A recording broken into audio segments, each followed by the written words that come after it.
Hello and welcome back to jimmurphymp.com. Way of keeping in touch with local and national news, and I've just finished my advice surgery, and for a change I've decided to come out the rain to record one of these video blogs. It's been a busy week in politics, of course, with the American elections coming to the last few weeks, and I stayed up till 3:30, 4 o'clock in the morning watching that second debate.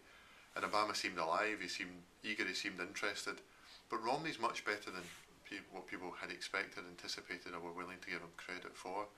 So while there was no knockout punch, I think Obama won in points. It was a much better performance.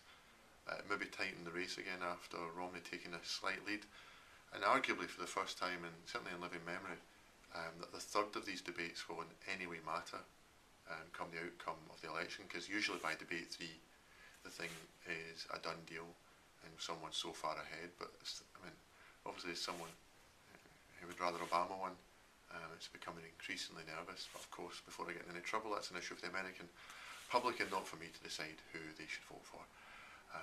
Politics closer to home, the SNP in the last couple of days have decided to be half in and half out of NATO. It's a political fudge. It's a fudge that enables them to look responsible on defence, but not so far that the members would have voted against it. But you know, what I'm puzzled by is they discuss joining that international military alliance, which of course the cornerstone of which is the nuclear deterrent. What I'm puzzled by is they try to join that one, is why they want to leave something that's more important, which is the alliance, the social union, the economic union, the political union of the United Kingdom. Scotland, Wales, England, Northern Ireland, all in their armed forces together, all doing remarkable things in the past.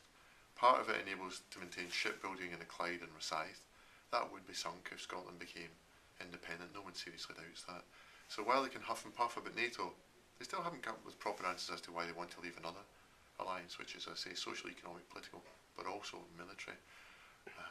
Away from that, perhaps a good deal more trivially, Scotland and football. What can you say?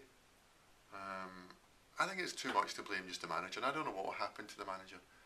Of course, he does seem under an awful lot of pressure. But there's something else in our game that no one really has cracked, and Henry McLeish has written very well about it, and well done to him for producing that report. Well, all this stuff that the weather's not any good, well, the weather was never good. This idea that it's the internet, well, all these other countries have the internet.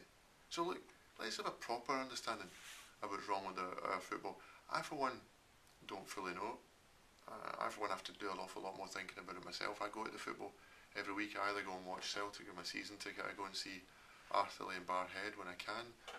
But it's much deeper than the weather and the internet. Let's come up with an actual analysis as to what's wrong. And then finally, a surreal experience this week.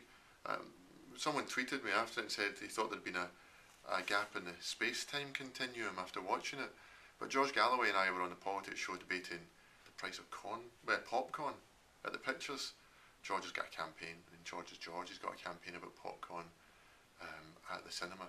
And it's not so much indefatigable, it's indigestible, I think, as George is concerned. But watch it on. I'll tweet it and I'll put a link on. But it's good to see George kind of campaign on the things that matter to him. But as usual, that's all for just now.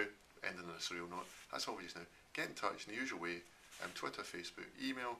Go down to a post office, buy a stamp, stick it on one of those things called an envelopes, and send it to me in the House of Commons in London. Cheers. Bye bye.